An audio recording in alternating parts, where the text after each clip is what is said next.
शुक्रिया रजत जी। आज 1.5 घंटे की स्पीच में प्रधानमंत्री नरेंद्र मोदी ने अपने सारे सियासी विरोधियों के वर्तमान और भविष्य की पोल खोल डाली। जिस वक्त मोदी बोल रहे थे उस वक्त उन्हें 1 या 2 बार नहीं, पूरे 67 बार बोलने से रोका गया। मगर जितनी बार मोदी को रोका गया उतनी ही बार प्रधानमंत्री का अग्रेशन बढ़ता चला गया। बगैर राहुल का नाम लिए प्रधानमंत्री ने पूर्व प्रधानमंत्री नेहरू से लेकर कांग्रेस के पूरे इकोसिस्टम को बेनकाब कर दिया। मोदी ने क्लियर इंडिकेशन दे दिया कि अगर कांग्रेस का यही रवैया रहा तो 1-2 साल नहीं 100 साल तक सत्ता में वापसी का चांस नहीं है। मोदी को सबसे ज्यादा गुस्सा राहुल की कौन सी बात पे आया, मोदी ने कैसे कांग्रेस के पूरे इकोसिस्टम की क्लास लगाई, इस रिपोर्ट से समझते हैं।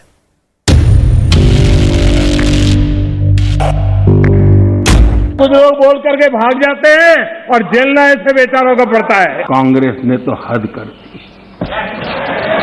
अपने मन बना लिया है कि 100 साल तक सत्ता में नहीं आना है। आप लोग एक पल मोदी के बिना नहीं बिता सकते। आज पंचिंग बैग बदल गया है, लेकिन आपकी आदत नहीं बदली है। आज कांग्रेस टुकड़े टुकड़े गैंग की लीडर बन गई है। मोदी के पावरफुल व्यूज सुनकर राहुल के स्पीच के व्यूज गिनने वाले आज सदमे में हैं। किसी को कुछ समझ में नहीं आ रहा, मोदी ने अटैक ही इतना पावरफुल किया है। इस बार अभिरंजन जी बहुत सारे शेर सुना रहे थे। चलिए मौका मैं भी ले लूं। और जब अहंकार की बात मैं कर रहा हूं तब तो मुझे कहना ही पड़ेगा, वो जब दिन को रात कहें तो तुरंत मान जाओ। वो जब दिन को रात कहें तो तुरंत मान जाओ। नहीं मानोगे तो वो दिन में नकाब ओढ़ लेंगे। जरूरत हुई, जरूरत हुई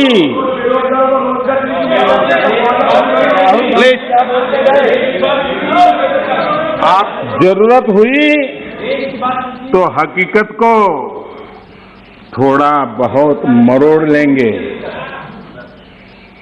वो मगरूर है, खुद की समझ पर बेइंतहा। उन्हें आईना मत दिखाओ, इन्हें आईना मत दिखाओ, वो आईने को भी तोड़ देंगे। आज जब मोदी बोल रहे थे तब राहुल गायब थे। अधीर रंजन चौधरी तो दिखाई दिए, मगर पीछे वाली सीट पर राहुल की कुर्सी खाली दिखी। तो क्या राहुल को अंदेशा था सिर्फ 1.5 घंटे में मोदी सारा हिसाब किताब बराबर कर देंगे? बोलने के लिए राहुल तो नहीं थे। हाँ, प्रधानमंत्री ने जरूर बताया राहुल ने अपने नेताओं को कैसे फंसाया। कांग्रेस 1971 से गरीबी हटाओ के नारे पर चुनाव जीतती रही थी। 40 साल बाद गरीबी तो हटी नहीं, लेकिन कांग्रेस सरकार ने नई परिभाषा दे दी। माननीय अध्यक्ष जी, देश के नौजवानों ने इन बातों को जानना बहुत जरूरी है। और अध्यक्ष जी, आप देखिए कि ये डिस्टर्ब तब करते हैं कि उनको अंदाजा आता है चोट बड़ी गहरी होने वाली है। उनको मालूम है कि मुसीबत में फंसे हैं आज। और कुछ लोग बोल करके भाग जाते हैं और जेलना ऐसे बेचारों का पड़ता है।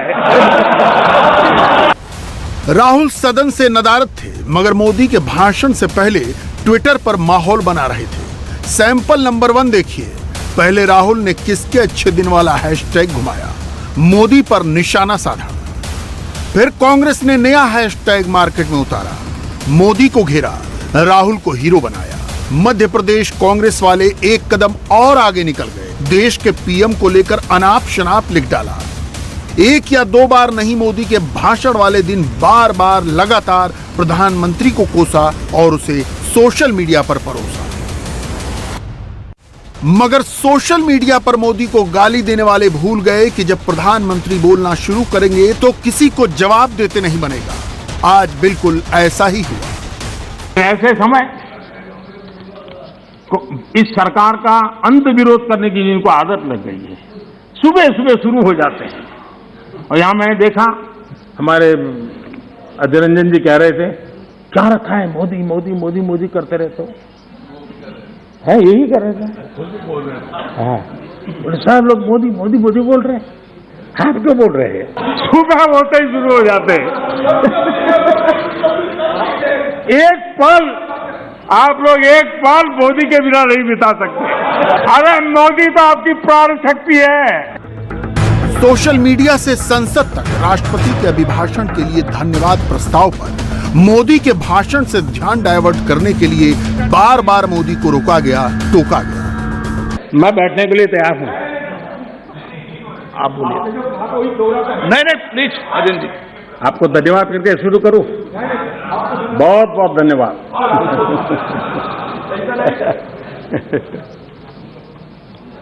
आपका प्यार अजरा अमर रहेगा। हमारी माताएं बहनें उनका पूरा प्लीज दादा प्लीज बैठिए। आपको मैंने पर्याप्त मौका दिया, तरीका ठीक नहीं है। दादा नहीं, दादा को बीच बीच में मौका देना चाहिए, क्योंकि दादा उम्र के इस पड़ाव में भी बचपना का मजा लेते रहते हैं। इस सत्र में तो कोई आपको नहीं निकालेगा, विश्वास करो।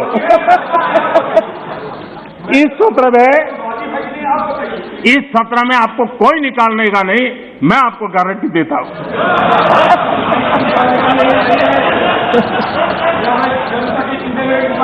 सदन में थोड़ी बहुत टोका टोकी तो आवश्यक होती है, जरा गर्मी रहती है, लेकिन जब सीमा के बाहर जाता है तो जरा लगता है कि हमारे साथी ऐसे हैं। माननीय अध्यक्ष जी, उनकी पार्टी के एक एमपी ने चर्चा की शुरुआत की थी और यहां से कुछ छोटा मोटा नोकझोंक चल रहा था और मैं मेरे कमरे से स्क्रीन पे देख रहा था कि हमारे मंत्री प्रहलाद जी पीछे गए, सबको रोका और वहां से चैलेंज आई कि अगर हमें रोकोगे तो तुम्हारे नेता का ये हाल करेंगे। क्या इसी का ये हो रहा है क्या? आपने ये बहुत बड़ा पाप किया। जिस वक्त मोदी बोल रहे थे उस वक्त सोशल मीडिया की दुनिया में भूकंप आ गया था। Hashtag Modi in parliament, hashtag PM Modi, hashtag Lok Sabha, hashtag motion of thanks, hashtag Narendra Modi, ये सब कुछ टॉप ट्रेंड कर रहा था। क्योंकि इंडिया आंख गड़ाए मोदी को देख रहा था, कान लगाए प्रधानमंत्री की स्पीच सुन रहा था। कि आप में से बहुत लोग ऐसे हैं जिनके सुई कांटा 2014 में अटका हुआ है और उससे वो बाहर ही निकल नहीं पाते हैं और उसका नतीजा भी आपको भुगतना पड़ा है। आपने जो अपने आप को एक ऐसी मानसिक अवस्था में बांध के रखा है, देश की जनता आपको पहचान गई है। कुछ लोग पहले पहचान गए, कुछ लोग देर से पहचान गए और कुछ लोग आने वाले समय में पहचानने वाले हैं। इसके चलते आज मोदी ने पूरी तैयारी के साथ मोर्चा संभाला था। मोदी के पास एक एक डिटेल थी, सबके नोट्स थे। राहुल ने कुछ दिनों पहले जो कुछ कहा था, मोदी ने सबूतों के साथ सबका काउंटर किया। प्रधानमंत्री का सबसे तीखा हमला कोरोना काल के दौरान उनके विरोधियों के आचरण पर हुआ और यहां भी मोदी ने अपर हैंड ले लिया। मैंने तो किसी का नाम नहीं दिया,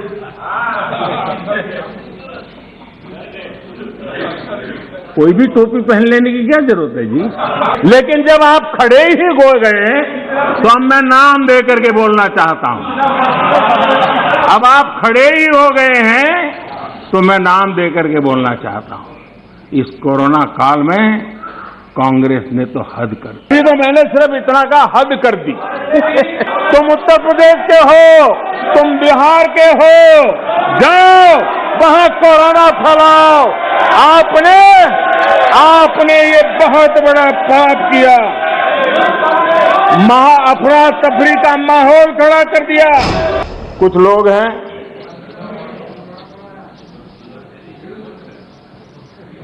उनको ये इंतजार था कि ये कोरोना वायरस मोदी की छवि को चपेट में ले लेगा।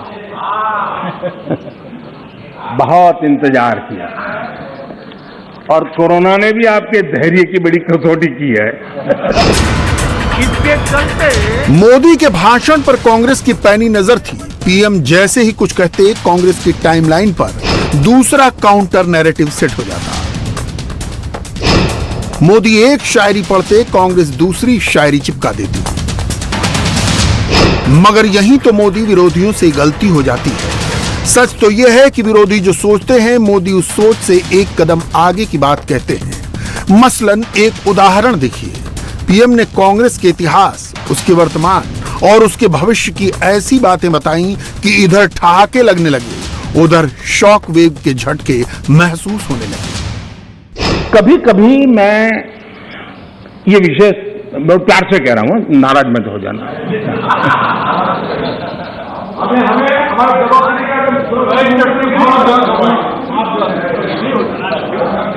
मुझे कभी कभी माननीय अध्यक्ष जी ये विचार आता है, उनके बयानों से, उनके कार्यक्रमों से, उनके कर्तृत्व से, जिस प्रकार से आप बोलते हैं, जिस प्रकार से मुद्दों से जुड़ते हैं, ऐसा लगता है कि आपने मन बना लिया है कि 100 साल तक सत्ता में नहीं आना है। खैर, अब आपने ही तय कर लिया है 100 साल के लिए, तो फिर मैंने भी तैयारी कर ली है। कांग्रेस पार्टी का सत्ता में आने की इच्छा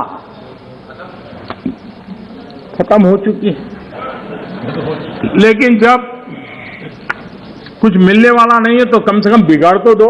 अगर पिछले 7 साल से कांग्रेस के हर कारनामे, हर गतिविधि उसको बारीकी से देखेंगे तो हर चीज को अगर धागे में बांध करके देखेंगे तो इनका गेम प्लान क्या है वो बिल्कुल समझ में आता है, और वो ही मैं आज उनका खुला कर रहा हूं। नागालैंड के लोगों ने आखिरी बार 1998 में कांग्रेस के लिए वोट किया था, करीब 24 साल हो गए। ओडिशा ने 1995 में आपके लिए वोट किया था, सिर्फ 27 साल हो गए, आपको वहां एंट्री नहीं हुई थी। गोवा में 1994 में पूर्ण बहुमत के साथ आप जीते थे, 28 साल हो गए, गोवा ने आपको स्वीकार नहीं किया। पिछली बार 88 में त्रिपुरा में वहां की जनता ने वोट दिया था, करीब 34 साल पहले त्रिपुरा में। कांग्रेस का हाल है यूपी, बिहार और गुजरात। मैं इसके लिए सहमत हूं, कागज लेके बाद में बोल लेना। अगर आप उस मर्यादा का पालन करते और इस जगह का उपयोग न करते, और बड़ा दुर्भाग्य देश का कि सदन जैसी पवित्र जगह देश के लिए काम आनी चाहिए, उसको दल के लिए काम में लेने का जो प्रयास हो रहा है, और उसके कारण जवाब देना हमारी मजबूरी बन जाती है। जवाब देना हमारी मजबूरी बन जाती है।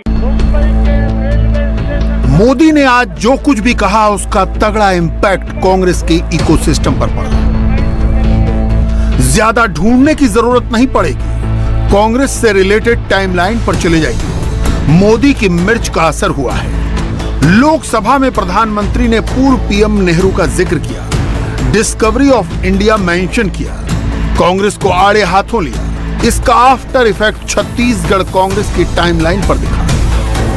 आप लोग कहते रहते हैं कि मोदी जी नेहरू जी का नाम नहीं लेते हैं, तो आज मैं आपकी मुराद बराबर पूरी कर रहा हूं, आपकी प्यास बुझा रहा हूं। आपको मैं बोलने देना चाहता हूं तो कि आगे आपकी मजा होने वाली है, जरा इंतजार करो, आ रहा हूं। नेहरू देश के पहले प्रधानमंत्री लाल किले से बोल रहे हैं। देखिए, आपकी इच्छा रहती है ना, मैं पंडित जी का नाम नहीं बोलता हूं, आज मैं बार बार बोलने वाला हूं। आज तो नेहरू जी ही नेहरू जी।